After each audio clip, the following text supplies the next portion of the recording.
Lettre du soldat Louis D. à son épouse Eugénie et à ses 3 enfants, 1914-1918. C'est en classant le contenu d'une malle entreposée dans le grenier de la maison occupée par sa maman, âgée de 94 ans, que Bernadette T. a découvert un petit trésor patrimonial. Il s'agissait, ni plus ni moins, de la correspondance adressée il y a un siècle par le soldat D. à son épouse Eugénie, ainsi qu'à ses enfants, tout au long de la Grande Guerre. Un peu jaunies, mais parfaitement lisibles, les pages sont couvertes d'une belle écriture manuscrite. Bernadette T. les a soigneusement reclassées dans l'ordre chronologique et a souhaité partager avec le plus grand nombre ce précieux témoignage, simple, mais si émouvant et instructif. Cet enregistrement, réalisé par la Bibliothèque sonore d'hier, est destiné à lui donner corps et à le rendre accessible aux personnes empêchées de lire. Urville, Hague, le 14 septembre 1914. Ma chère femme, chers enfants, je comptais aller vous voir demain, mais c'est tout le contraire. Nous partons pour Boulogne-sur-Mer. Le colonel a donné des ordres pour nous tenir prêts.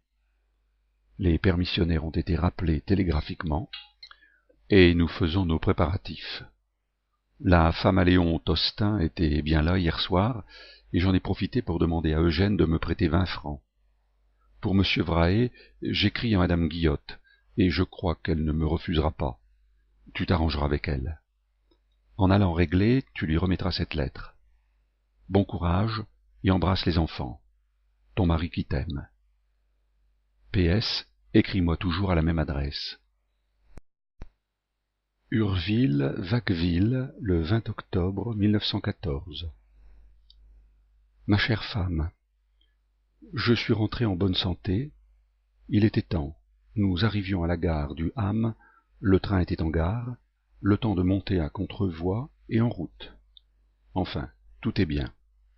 Je t'envoie des instructions avec ce que tu as à toucher. Tu enverras d'abord Louis chez monsieur Ruot, ou tu iras toi-même, ce qui serait préférable, et tu lui remettras la lettre qui lui est assignée. Ensuite, Louis ira dans les communes respectives porter les lettres à leur adresse avec les mandats que monsieur Ruot fera et te remettra. Aussitôt signés, tu les remettras à monsieur Ruot, qui te dira ce qu'il y a à faire. Tu demanderas également à monsieur Ruot qu'il dise à monsieur Monoury de toucher les mandats de traitement pour l'hospice, le bureau de bienfaisance et l'assistance. Et après, il te remettra ce qu'il te revient pour le mois de juillet. Pour les communes d'Écosville et d'Osville, demande à monsieur Monoury s'il s'est fait payer, et il te donnera ce qu'il te revient. Tu toucheras donc Saint-Floxel, trimestre, 75 francs. Vaudreville, 20 francs. Le Ham, 25 francs. Hospice, mois de juillet, 20 francs 80.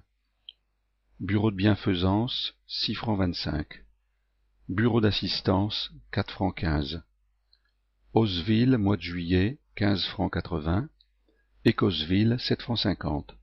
Total, 174 francs 50. Alors fais bien attention et marque au fur et à mesure ce que tu toucheras. En plus, assure-toi que tu touches tes 120 francs par mois de la commune. Envoie-moi la lettre de l'école pratique. Embrasse les enfants. J'écris à madame Guillotte. Ton mari qui t'aime. Boulogne-sur-Mer, le 26 novembre 1914.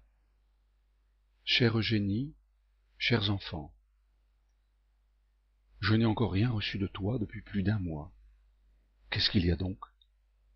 Vous êtes 4 à la maison, et pas un ne se dévoue pour donner de vos nouvelles à votre père qui, seul, exilé, serait si content de lire des lettres très souvent.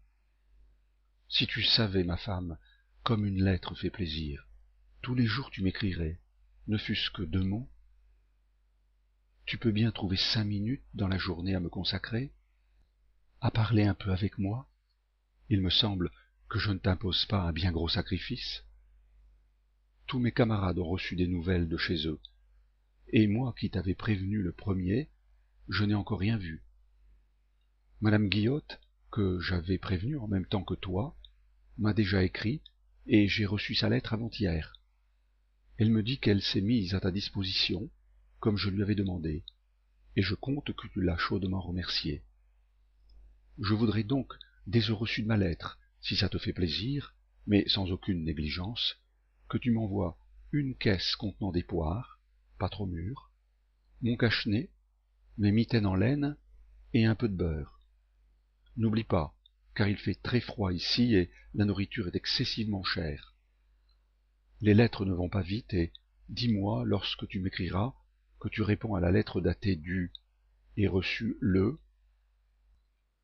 Comme je te le disais, j'ai été transféré au fort du mont de la Tour d'Odre, et je me suis installé avec mon collègue du bureau pour suppléer un peu à la popote de l'ordinaire. Nous avons acheté une lampe, une poêle à frire et divers autres articles pour nous permettre de cuire un peu de viande ou de poisson, que nous faisons venir de Ville, EUVI2LE. J'ai dû aussi, vu l'horrible froid qui sévit, m'acheter une paire de galoches et des chaussons. Tous ces frais-là, et les frais de route, ont secoué ma bourse. Envoie-moi de l'argent en billets dans une lettre, et fais recommander ta lettre. Parle-moi un peu du pays, et dis-moi ce qui s'y passe. Les enfants vont-ils régulièrement à l'école? Et Louis, que fait-il? Comme je n'ai pas reçu ta lettre contenant celle du directeur de l'école pratique, as-tu répondu? Il ne faudrait pas le faire rayer de l'école. Si Gall voulait le prendre pendant la durée de la guerre, parle-lui-en. Il serait mieux là qu'à ne rien faire et à galvauder. Le jardin doit être bien tenu depuis qu'il ne fait que sarcler tous les jours. Ma chère Eugénie, il faut te débrouiller pour tâcher de faire notre cidre comme à l'habitude. Va trouver Monsieur Message ou envoie-y Louis pour lui demander de te donner des pommes, et je le paierai plus tard. Il ne te refusera pas. Il nous faut du cidre quand même, et profitons que les pommes soient bon marché. Nous rattraperons cela plus tard. Il ne faut pas se désoler, c'est le sort commun, et il faut être courageux, ne pas se laisser abattre, surmonter l'adversité, et te dire qu'il y a plus malheureux que toi. Dis-moi un peu ce qui se passe chez nous. Parle-moi plus souvent. Prends la plume un peu tous les jours pour causer à ton mari, s'il t'intéresse encore, si tu l'aimes encore. Tu es trop négligente. Tes lettres sont vraiment trop peu nombreuses. Aussi, je compte qu'après le reçu de celle-ci, tous les 2 jours tu m'écriras. Tu dois comprendre que je ne suis plus à Urville, et quand on est si éloigné, il n'est pas de moment plus heureux que celui où le vaguemestre vous remet une lettre de ceux qui vous sont chers. Ainsi, je compte sur toi, et je n'aurais pas dû avoir besoin de te le dire. Embrasse les enfants pour moi, mais gronde-les de leur fainéantise à m'écrire. Ton mari qui t'aime. PS. À Boulogne, il existe un service d'ambulance automobile anglaise qui vont sur le champ de bataille chercher les blessés. Tous les jours, et je vous parlerai de cela plus longuement dans ma prochaine lettre.